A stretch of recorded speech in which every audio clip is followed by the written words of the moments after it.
Դպրոցում ուսուցիչը հանձնարարություն է տալիս աշակերտներին, որ շարադրություն գրեն։ Ես սա մի քանի տեղ պատմել եմ։ Շարադրությունը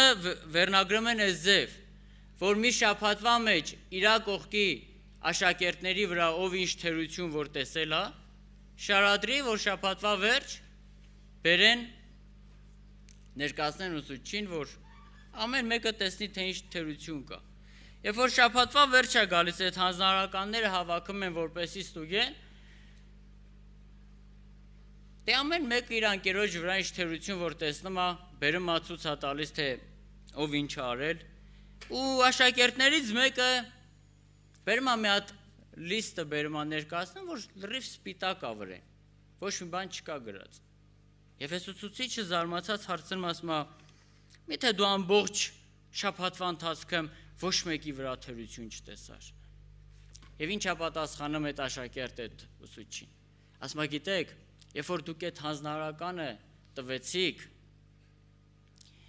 ես աշխատեցի իմ վրա, որ ոչ մեկի վրա թերություն չտեսնի։ Եվ այդ ամբողջ շաբաթվա մեջ ես չհասցրեցի իմ վրա աշխատելով ուրիշի թերությունը նկատեմ։ Երբ որ դու քո վրա աշխատանք տանես, քո ներքնաշխարհդ մաքրես, դու ուրիշի թերությունը չես էլ հասցնի տեսնես։ Եթե տեսնես էլ, արդեն ուրիշ ձևի վերաբերվես։ Հիմա ինչ ձևի ես դու քեզ ճանաչեմ։ Ուզում ես դու քեզ ճանաչես, թե չէ։ Դու քեզ լավ ես ճանաչում։